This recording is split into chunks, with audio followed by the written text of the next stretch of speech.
Welcome to another episode of the LaziMILLENNIAL Lounge. If this is your first time watching, LaziMILLENNIAL is a website that's all about helping multi-passionate millennials like you and me and our guest Hugh put their creative passions to work.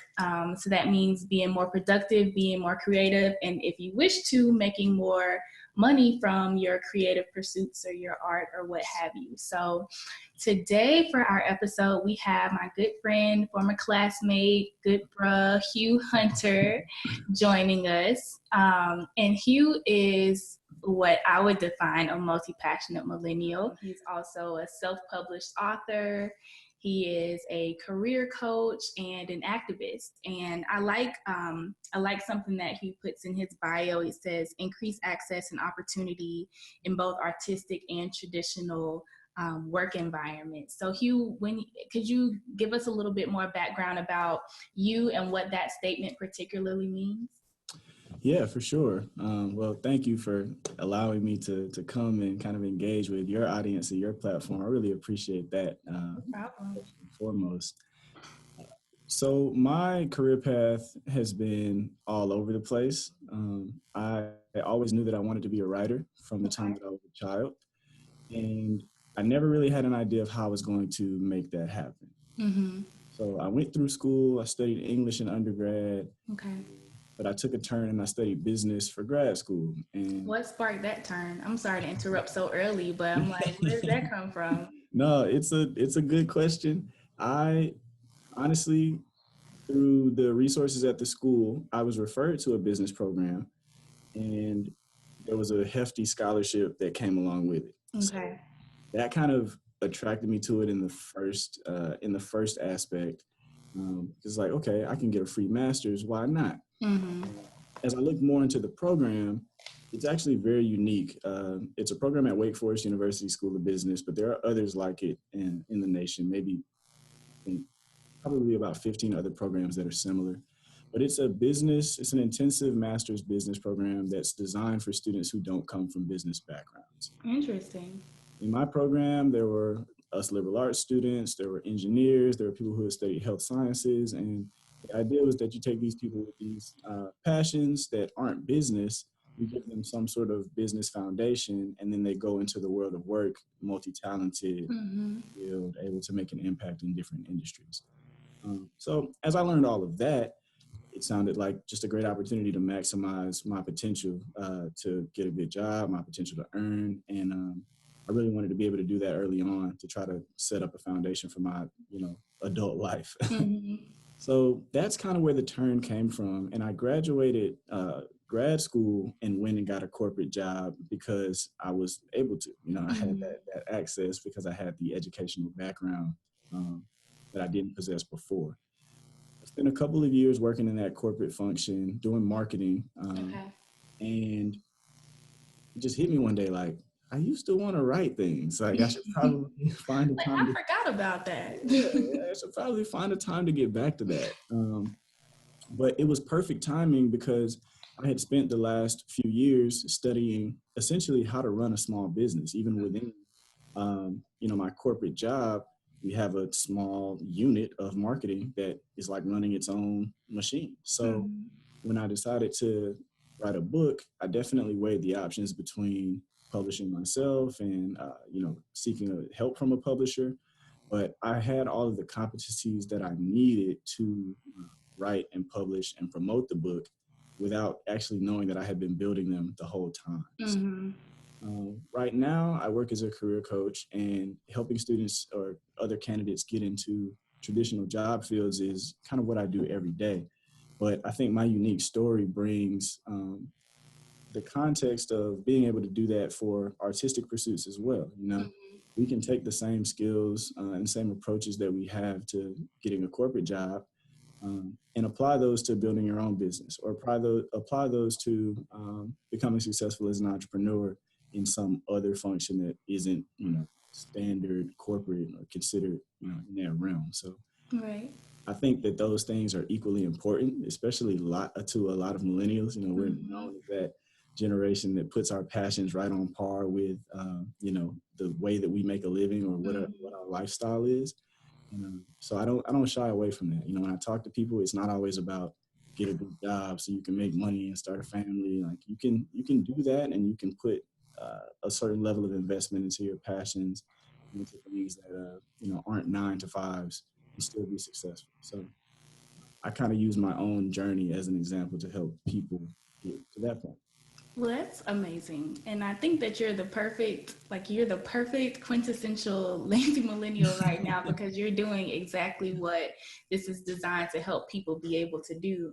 I think you have a unique advantage compared to some millennials who maybe didn't have as significant of a creative background, or for example, you said that you had always wanted to be a writer, like since you were a child, so you progress through school and through undergrad having that in mind, where some people, they might have that interest, but it's not necessarily something that's on the forefront of their brain. Like they may they may enjoy writing, but at the end of the day, oh, I want to go into business, or I want to go into finance or something, whereas you had that at the forefront, so that was your plan.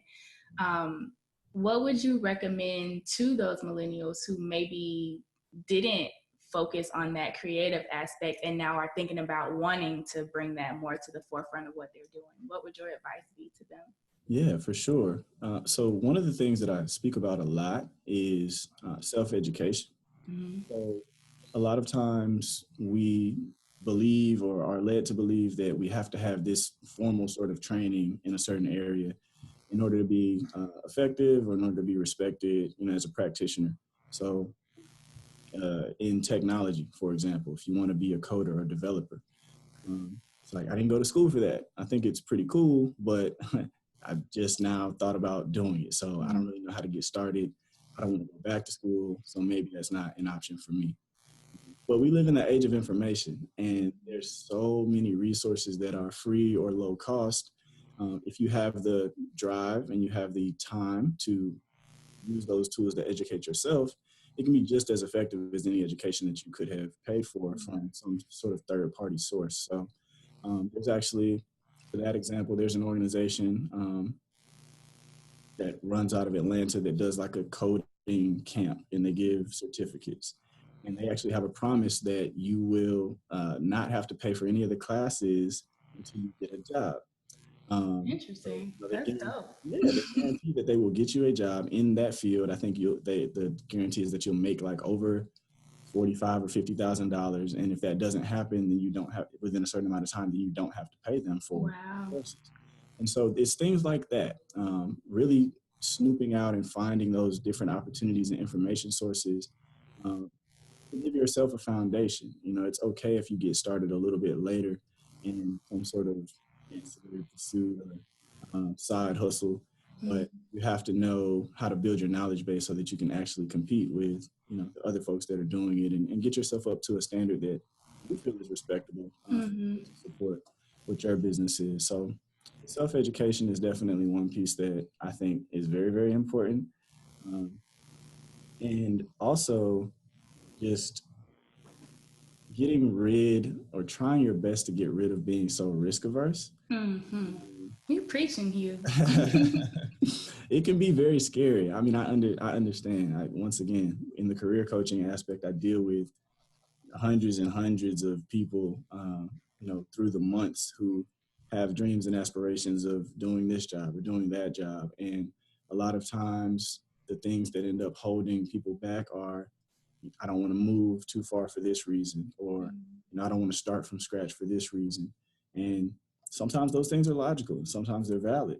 Um, and so it's kind of hard to coach people around those issues. But I found that my greatest opportunities came in the places that I was least likely to seek them. And so not being afraid of something that looks different, or that is a little bit distant to what can open up doors that you wouldn't have imagined it would have opened up. So Yeah. trying to get rid of that fear a little bit, attacking it head on, trying to educate yourself the best you can. Those are the two main things that I think would probably help get people that push start that they need to pursue those side hustles. Mm-hmm. I would wholeheartedly agree with both of those. I mean, even on the self-education piece, like when I started freelance writing in 2016 or 17, my time is all messed up. I One don't of know. them years. When I started freelance writing, you know, I had a writing background in pharmacy and medical writing, but not necessarily from the freelancing aspect or copywriting type things that I was trying to do.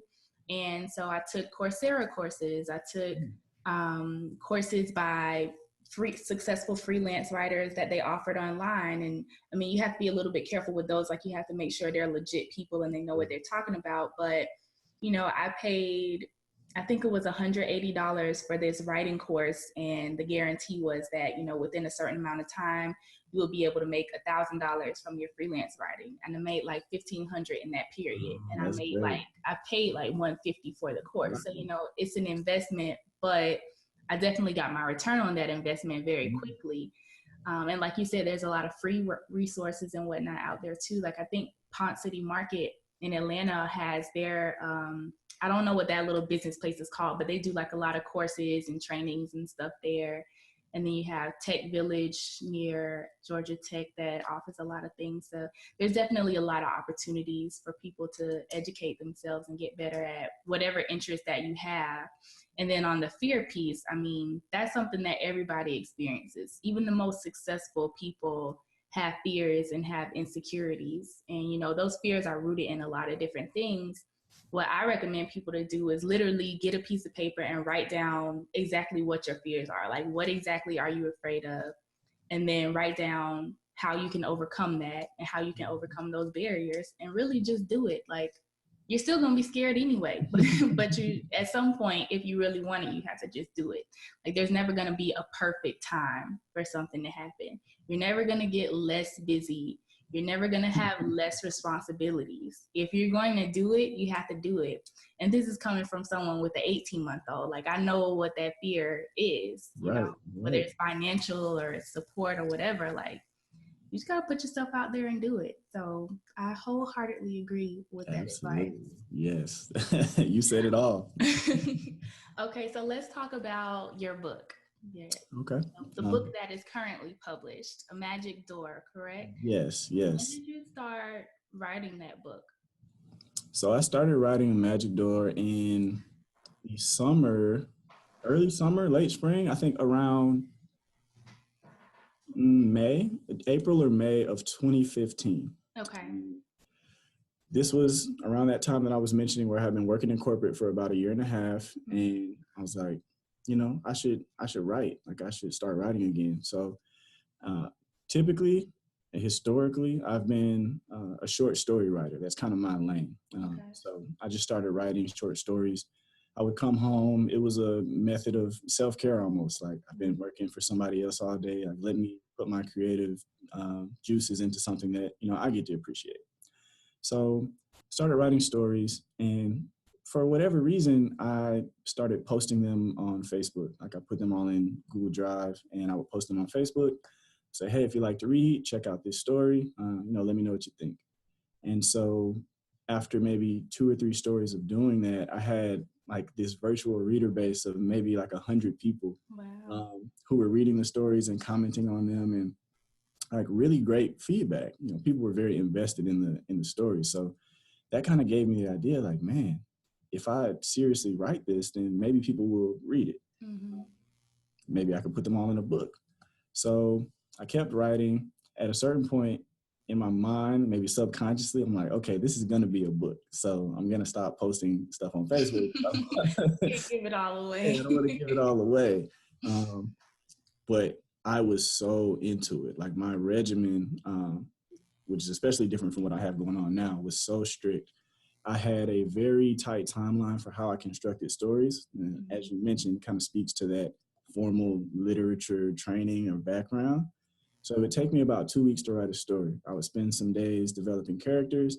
I would spend some days developing like a story arc, a skeleton of how everything is going to flow. I would write small treatments, then I would write the ending, then I would flow through the entire story. So I literally wrote every day for about 7 months. Like I wrote the book in 7 months, which is extremely fast. Yes. And I was working two jobs. This is like a part of the story that I don't really tell often. So I was working my corporate job, my 9 to 5, from 9 to 4:30, Okay. and I had picked up a tutoring job. Um, I was tutoring English at a community college 3 or 4 days a week from 4:30 to 9. Oh, So or 5 to 9. So I was writing from 10 to 3 in the morning, wow. and then getting up and going to work again. And you were functioning?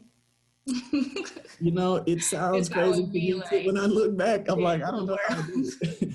But it was really exhilarating, honestly. And I know it sounds cliche, but the writing part was, it almost didn't feel like work. Yeah, It was so because it's fun. something you love. It was Yeah. something you were passionate about. Exactly. It was so fun to come home and write. So I did that every day for 7 months. And then I had a book. I finished the book in November. Um, and then I started the long process of figuring out how to get it published. And I ended up Mhm. self publishing between November and March when the book was officially released. I figured out a method of self publishing that I was comfortable with.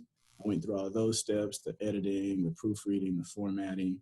Um, and the book became available March 2nd, 2016. So we just celebrated a little over 2 years. Yeah. Wow, congratulations. Thank you. Thank you. I know that must have been, gratifying, absolutely, but also hard work in that it required discipline on your part and, focus and dedication to it. Like, you could have decided 3 months into it, like, oh, I'm tired of this. I'm burnt out or I'm tired, like physically exhausted because I'm not sleeping Right. or, what have you, but you had that consistency and that discipline. So were there times when you felt like maybe I'm tired, I just want to take a break, or, you didn't have as much of the motivation as you did initially? And if so, how did you push through those moments? Yeah, that's a really good question. I think I've actually dealt with that more so this second time around with the book that I'm currently working on than I Okay. did the first time. The first time was so much positive energy because I'm the type of person that loves to do new things and I love Mm-hmm. challenges. So even though there were a lot of difficult times, it was like, well, I've never done this before. Like, I'm bound to run into some stuff that I haven't seen. Mm-hmm. Um, but I did make a lot of mistakes, and luckily they weren't things that prevented the book from being released. But it takes money and it takes time to go Right. through that whole process. And never having done it before, another aspect of that is I also didn't know any writers. Like I at the time that I published the book, I was the only person that I knew personally who had ever self-published a book. Wow. Yeah. So going through all of those steps, I was doing things wrong and then realizing I did them wrong, then backtracking, trying to undo the wrong and then do them in the correct way. And more so than me being tired or, maybe getting down about the quality of the book or whatever it may have been, I think one of the discouraging parts was like, I don't have anybody to talk to about how this is supposed to be done. Like, I don't have the network that is able to help me jump over some of these obstacles. And so that was very taxing. Just the thought of like writing is already a very singular process. Like you spend a lot of Mhm. time alone, a lot of time in your head. When you're going through publishing, it's like, okay, I need help. I need somebody to turn to. And so that was difficult. But one of the things that kept me motivated was actually that very thing that was getting me down sometimes. It was like, if I can do this, um, then I can start creating a platform to where somebody else won't have to do the same thing that I'm doing now. Mhm. They'll be able to turn to me, or one day I can maybe grow this publishing company large enough to where I can help multiple authors. Mhm. And some of the struggles that I'm facing now won't be struggles for other people. So if I can succeed, then I can help others. And that was something that really helped me to keep pushing. So, what's the difference this time around? Is it that now because you've already self published, that it's not new, so you don't have the novelty of the experience in the same way that you did the first time around? Or are there other aspects that are making it more difficult? I would say the um, the content of the work Okay. this time around. And I pride myself as being somebody that can flow through different genres, different focuses, different styles. Um, but I'm also a very organized person. So, Mm-hmm. like I mentioned, I can set a schedule. I can say what I need to do on Monday, Tuesday, Thursday, Friday, and I can do that. Um, I could not do that with my current book that I'm working on for whatever reason. I could only really write when I was inspired to write, Okay. and that inspiration would come in different ways. Sometimes it would be lines that popped into my head. Sometimes there would be dreams. Sometimes there would be songs that I heard where I was like, okay, that sparked some emotion in me. Like, let me write Mm-hmm. something down and see what sticks. So it wasn't a process of here's my regimen for the week. How much can I get done? It's like I wrote maybe a third of the book in one weekend a year and a half ago, and then didn't write again for like 3 months. And then when I wrote 3 months later, it was like 2 pages. And then for a couple weeks, I wasn't writing. And I tried to write in the in between times, but I think I really, this time more than last time, um, I feel like a writer. Like I feel like Mm-hmm. a I'm creative. like, this sounds more like the writing process that you typically hear about. Yeah, yeah, I feel like a creative where it's Yeah. like I can only do it when I move to do it. So Yeah. that's been an experience for me because, from business Hugh, like putting that hat on, that's not how I like to operate. I want to be efficient, want to get things done in a timely fashion.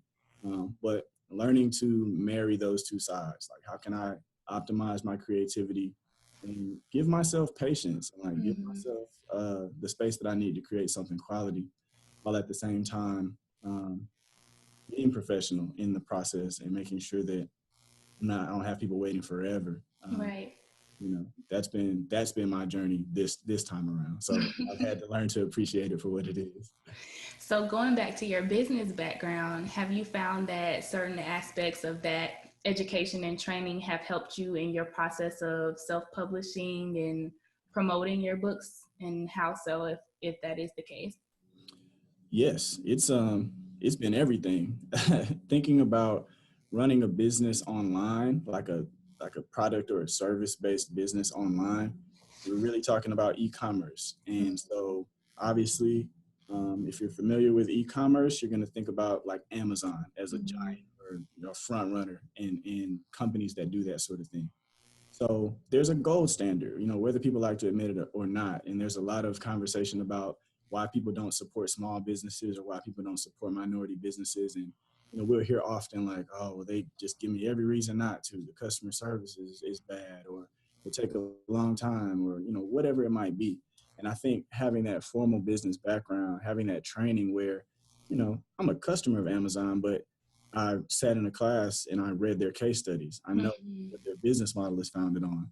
Um, I know how their departments are structured and how they collaborate with each other. So even though I'm a one man operation, I'm still able to emulate these organizations that have already kind of proven the method of being successful. Mm-hmm. And, it's not always huge companies. There are plenty of minority companies and small businesses that are doing absolutely great work as well. But the point is that I have some sort of formal knowledge base and background of how to make that my business. Yeah.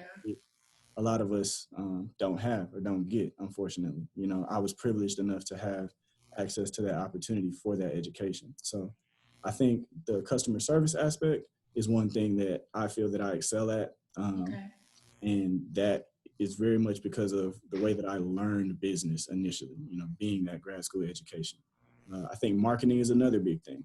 Uh, Mm-hmm. not just posting online and hoping that people see it and support you, but having a strategy and how you reach people, who you decide to reach, and how you find who you decide to reach after you decide Right. to reach them. Which is not as easy as people think it is. Man, it's so much more complicated. So the marketing, the customer service, we could flip to the other side and just talk about how you set a business up. Mm-hmm. Incorporate what sort of business model do you use. Um, so many different aspects of things that I would not have had exposure to, and I look back and think, that's what I spent those 3 or 4 years in the corporate phase for. Like that's what it was for, and I can see that now. because without that sort of background, I don't think I would have been able to be as successful with my own business as I've been thus far. And hopefully, I've become more successful. So. Yeah, those are incredibly invaluable sets of skills. And even beyond your writing specifically, like as we transition into your career coaching, I can imagine that being extremely beneficial as well, because you're able to take what you learn and then teach other people, how to navigate those challenges that they might not necessarily have the background to navigate on their own. That's really cool that you had that opportunity. Very fortunate. I'm thankful. I think about it all the time. Like, ooh, glad I did that. Okay, so Torment is the name of the upcoming novel, correct? Yes. And you said summer 2018? Yes. So that's coming up. Have you finished the 2/3 of the book? Where are we? Yes. Yes. The book is complete from a writing standpoint. Okay. I'm actually in the very final stages of formatting. So one of the more technical aspects of publishing and self-publishing in particular is that, like if you're familiar with design, you basically have to do layout for every version of your book that'll be sold. So Amazon Kindle, if you want to read it on your device, your mobile device, there's a certain layout that you have to submit that's compatible with all devices that can have a Kindle app. Okay. There's a certain layout that goes with your book being printed. And then there's another layout standard that is kind of like a common app for other mobile readers and other devices, iPads, things of that nature. So that's where I'm at now. The book is written, it's been edited multiple times, and I'm figuring out final layout from all of these different entities so that I can start setting prices and uploading the work and having books being printed. So this might be a stupid question, but does self-publishing mean that you also do your editing and proofreading and layout, or do other people do that, or is that what self-publishing means? Yeah, no, that's not a bad question at all. It's actually a very good question. The concept of self-publishing basically means that you manage your process of bringing your book from an idea to something that exists. Okay. So typically that's going to entail things like you owning the copyright to your work, which doesn't always happen when you go through a publisher. It's going to entail things like you setting the price of your book and the distribution channels, so where it's sold and how much people can buy it for. And then you also managing the marketing and promotion of your book. So how do people find out about it? The awards that books win, a lot of times they have to be submitted, like applications for that. Right. So that's really what it means. People do it different ways. I have the competency to edit other people's books, and I do it from time to time. But I believe in having somebody like a second pair of eyes. Yeah, that's what I was wondering. Like, is it just all you? Like, because I do editing and proofreading too. I'm like, man, that must be really challenging to edit your own work. Like, I don't even know if that's possible. Right. I don't think I believe that you can really edit your own work. I don't think so either. At least I know that I can't. Proofread, sure, but right. Fully edit, yeah, no. You just kind of need that different perspective. And so, the first time around, I paid for there's self-publishing agencies, support agencies. So basically, there are companies that are set up to help authors through the process of doing everything they need to do to self-publish their own book. And when you're done, it's your book, but you had help getting those steps done. So with the Magic Door, I paid for like the full suite of that help, and they helped me through every aspect of the process. Okay. I had a really great agency, and they actually taught me a lot during. That was one of my requests. Like, can you please teach me how to do some of this stuff so that I don't always need the help? And they were like helpful in that way. And so this time around, I probably did about 80 to 85% of the work by myself. Okay. But I did have help with the proofreading and the editing, and now the formatting. So not a bad question at all. Okay. All right. I'm much more educated about self-publishing now, at least superficially. Yes, crash course. All right. So will the distribution channels for the second novel be the same as the first, or is there anything that you plan to do differently? Yes, I'm going to do this one differently. The first time around, I had the book available in the digital format from every platform that you could imagine. So you can get it in iBooks, you can get it in Kindle, you can get it in any of the other 30 different, random digital reading platforms that are available. Mm-hmm. If you wanted a print book, you could only get it from my website. So I set up my own website. I would front the cost for the production of books. I would get them literally shipped to my house. And then I would take orders, I would fulfill orders, and I would ship orders with these hands. So um, I am very familiar with the post office and all the rates. They know your face, They right? know me. Yeah, they know me. I come in with 30 books sometimes and they look like, all right, who's going to spend the next hour helping him ship all these out? And I did that for a couple of different reasons.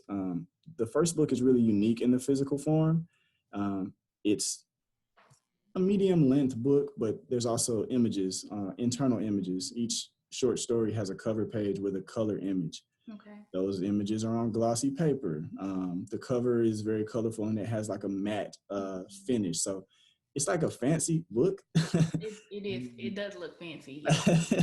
It's kind of a fancy book. And because of that, it costs a lot to make. Mm-hmm. So when you're dealing with like a third party company that's going to distribute your book, they're basically doing what I've been doing. They're going to front the cost of production and then try to make it back on the sale.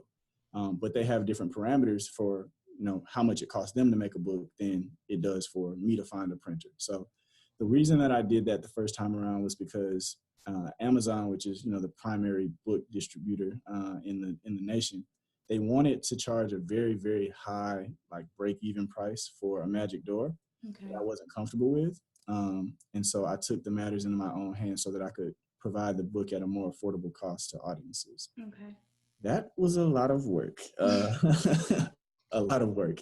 And it's tough, always, especially as a new business, trying to generate enough capital to always have inventory. Like you want to sell books, but at the same time, you don't want to run out and then not be able to sell them.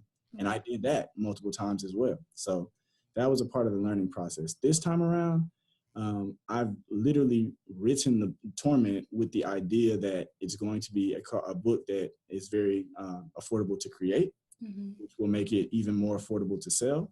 And hopefully I'll have a better negotiation stage with Amazon this time around so that we can establish a good price that works for both of us. And I will do all the physical as well as all the digital distribution through them. Okay. That sounds like a great plan. I hope Amazon thinks it's a great plan as well. Yeah, me too. It's looking pretty good though. Yeah. So before we move to the career coaching, can you let everyone know how they can get a copy of A Magic Door and Torment, possibly when it's available, if you know that information yet? Yeah. So in terms of A Magic Door, the first book that I published, as well as general other information about things that I do in the community from a public speaking standpoint or different workshops. I also have a blog on my website. And that website is thesoutherndistrict.com. Okay. The Southern District is a story. It's actually the first published story that I ever wrote. So I've kind of built my whole publishing company and brand persona around that story. It's kind of a cool. Oh, that's so sentimental. I love it. very, very sentimental. So yeah, thesoutherndistrict.com, and you can keep up with the first book and kind of all of my other activities there. I'm gonna make announcements about Torment as it goes along via my social media channels. So okay. I'm most active on Twitter and Instagram, and my handle is at HDTSD. So the letter H, letter D, _ TSD, as in the Southern District. So, if people want to follow me there, then they can keep up with all the news. And when the pre-orders start for Torment through Amazon, I would definitely be letting folks know. Perfect. All right. So I know, we might be coming up on time and I don't want to keep you too long, but I do want to talk a little bit about your career coaching, how you got into that, what it looks like right now. Can you just give a broad overview of what that coaching involves and who you offer your services to? Yeah, for sure. So I mentioned a little bit earlier, when I was in my first career job working in corporate, I had a second job, which was tutoring for the community college. And that's really what piqued my interest in working in education. I was working all day in the corporate job, and then I would go to my tutoring job, and it was like so fulfilling to be able to help people, helping people on their papers. They would come back in the next week like, I got an A. It's like, oh, this is great. We Like, did that. We did yeah, that. exactly. I feel so warm and tingly inside.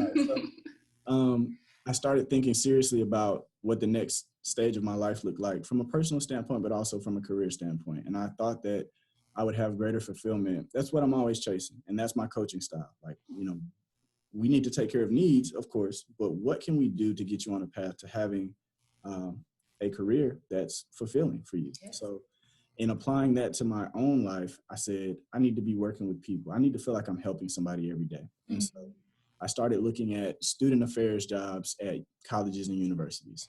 I applied a bunch of places. I didn't get many hits back because I didn't have experience in education, but I was lucky enough to secure a role at a private university in Georgia, and I have been working as a career coach ever since. So there was a lot of training that I had to go through and kind of get up to speed on different student development theory and different resources. I had to learn the market that I work in. I had to learn the global market because now education, higher education institutions are so diverse that you have to be able to kind of help everybody. There's so much that goes into it. But I've spent the last 2 years basically building those skills with the help and support of a school, an organization that helps us get trained, helps us get certified in various things. And so I learned a lot of skills there. I've been writing, like I mentioned, forever. And a part of that includes just essays and personal statements, things of that nature. My friends would always send me those and ask, hey, can you look over this? And, I would do it because I like to read and it's interesting to me. I had one particular friend who I tell the story like from a standpoint of being annoyed, but he's actually the reason why I started like doing career coaching and resume writing on the side. He was applying to law school and he wanted me to look at his personal statement. He's very diligent and had a lot of zeal about getting into law school. So I actually looked at his materials like diversity statement, personal statement, application, resume. I looked at all this stuff maybe like 5 or 6 times within a 3-week period. Wow. And I was like, man, look, I really want to help, but like, this is a lot, man. Like, I'm tired. I'm tired. Stop sending me this stuff. And just kind of off the cuff, he was like, oh, I didn't realize I was taking up so much of your time. Like, can I send you a little money to help you out? And I was like, yes, you can. You can definitely send me money. So after that, I was like, man, I'm getting pretty good at this stuff. I have the writing background. I have enough career coaching training that maybe I can develop a business model where I can be very fluid and very quick with helping people with these sorts of materials. I can do most, if not all of it virtually.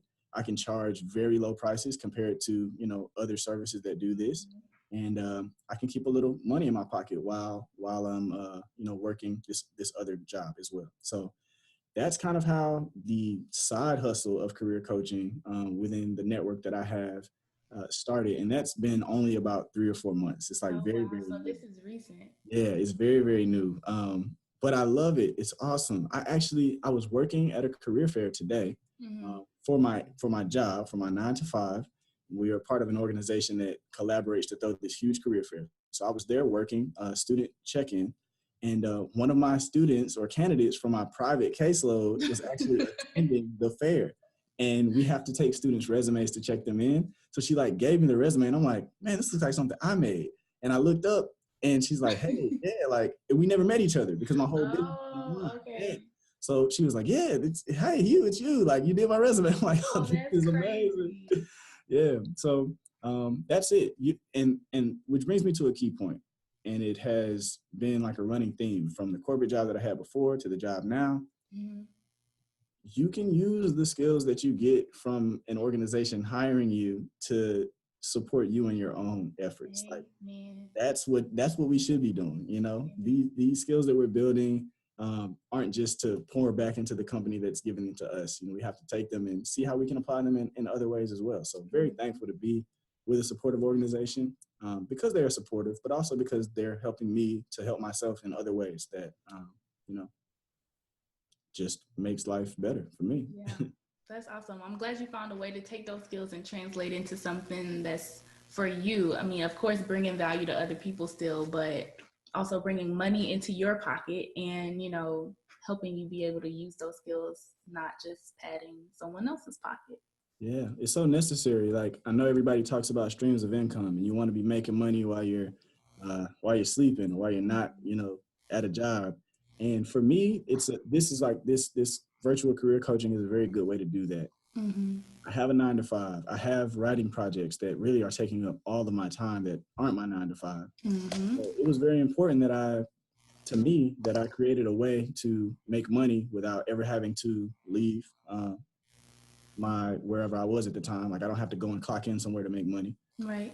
I also can do it from wherever I am, as long as I have an internet connection and I can be working. Yep. And that I can get paid in a very quick and easy way.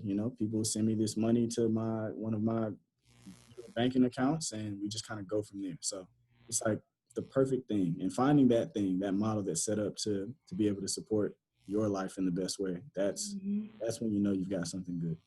And I think a lot of people think that a side hustle has to be something like complicated. Like, you know, if you're not a web developer, don't offer to build websites. Like that's not your thing. That doesn't come naturally to you. But for some people it might. And so that might be a good side hustle because it doesn't take them 2 weeks to build a website. You know, for some people, writing is not their thing or editing is not their thing. If it's not, find something else you are good at. But for me, writing and editing comes easily. So that's an easy way for me to, you know, make little money. So you're right. It's about finding something that meets all of those qualifications and it's something that you're good at and enjoy doing that you can make a little money off of. Working smarter. That's it. All right. So before we wrap up, I have 3 random questions that I like to ask everybody. I love random questions. Yeah. So, all right. What is the last compliment someone has given you?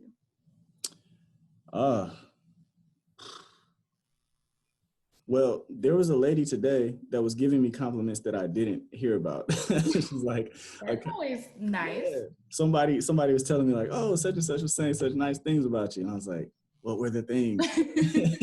I didn't want to ask. So I'm not sure what the last one. Why didn't you want to ask? I don't know. I guess I didn't want to seem like I was like fishing for the compliment, even though I had already been given. I don't know. I get kind of shy about stuff like that. But the last compliment that I remember getting was actually from a group of my students.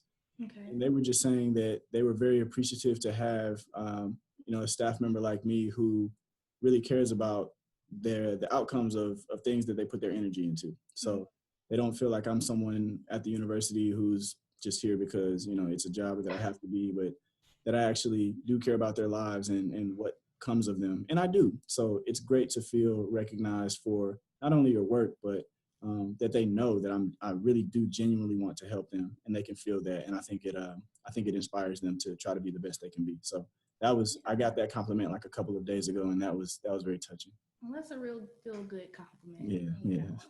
Okay. Question 2. What is your favorite song right now? Oh man. My favorite song right now.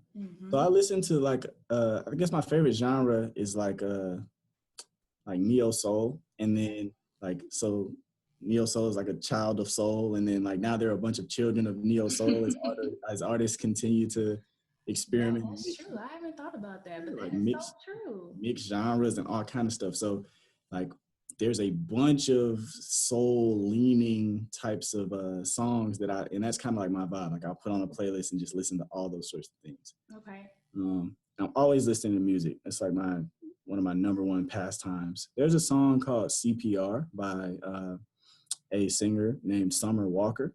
Okay. And most of the things I like to listen to are like love songs or romantic things anyway. But it's just about meeting somebody and the feeling that you get from them, and then kind of being away from them and not wanting to be away from them. So, but it has just like a very chill vibe, and she's a good vocalist. So yeah, CPR by Summer Walker is like the song that I've had on repeat for probably the last week or so. I feel like I've heard her name on like the Friend Zone podcast or something. I think they talked about her. I'm gonna have to look that song up. Yeah, check it out. Okay. And then the last question is, Okay, so other than the books that you've written, Hmm. what books have been most significant or helpful to you during your journey? Man, a massive question. And like I'm reading all the time, so there are so many things that I could like attribute that statement to, Mm-hmm. but I'll just pick a couple, maybe a few. So the autobiography of Malcolm X is um, one of the first books that I read where instantly I felt like it changed my life. Mm-hmm. There have been other books that I read where, after a while I was like, like, that was impactful because I have a new understanding of the world and now I can retroactively like apply that understanding to this book and pull more out of it. Mm-hmm. But at the time that I was reading the autobiography of Malcolm X, it was like a transformative experience for me. Wow. Um, just on the basis of politics in America, being somebody who is Black and facing oppression, um, figuring out how to find your own truth, which is a big part of what the story is about. Like all these things, were just life changing for me. So that's definitely a big one. Um, and then there's a pair of books by Bell Hooks that I think did the very same thing for me. One of them is Feminism is for Everybody, Mm-hmm. really small book that was given to me by um, a very, very intelligent woman who was like, you need to read this and stop tripping. And then she has a book, Bell Hooks has another book called Salvation. It's a part of a trilogy, but Salvation actually focuses on like Black love and Okay. constructing a definition of love within the Black community, looking at it from different angles, relationships, parental and child relationships, community friendship, like so many different angles, and just examining what love means and how we build it, and then meditations on, maybe how we should build it differently. So those things is kind of stepping out of my role and looking at the world from a different perspective. Um, just mind blowing in terms of the privilege that I hold, and not always thinking about like, well, this is something that I do all the time. Like, how does this Right. affect other people? So yeah, Bell Hooks, Salvation, and Feminism is for Everybody, and then the autobiography of Malcolm X, probably within like the last 5 years, have been some of the most impactful books that have shaped my worldview. And as a person, that's important, but I'm especially grateful because as a writer, um, and we're like also historians. Like we're always writing about the world that we live in currently, and our work is kind of like fossils. People will read this later on and be able to get a conception of what was happening now. At least Mm-hmm. that's what we would like them to do. So So insightful. So that's my favorite question to ask because then I get all of these great book recommendations I haven't read before. yeah, you got me. I've Yeah, you read the got me. autobiography of Malcolm X, but I haven't read Feminism is for Everyone, even though it has been on my list for a while, Hmm. or Salvation. So I'm definitely going to be adding those to the list. Yes, yes. Summer reading time is coming up, so Right. definitely put them on your list. Yeah.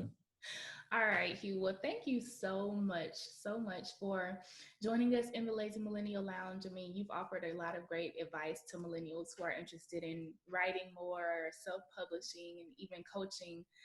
So I just want to thank you again. And can you give us one more reminder of where we can find you and follow you on social media? Yes, yes, absolutely. The pleasure is all mine. I really do appreciate you extending your lounge, your platform to me. So can't thank you enough. Yes, if you want to follow me, you can find me on Twitter or Instagram at HD, as in HD Hunter underscore TSD, as in the Southern District, and keep up with all the news about the writing that I'm doing, the speaking that I'm doing, and when this book comes out, I'll definitely have announcements about that too. All right. Well, we'll be waiting on it. Thank you, Hugh. Thank you. Have a great night.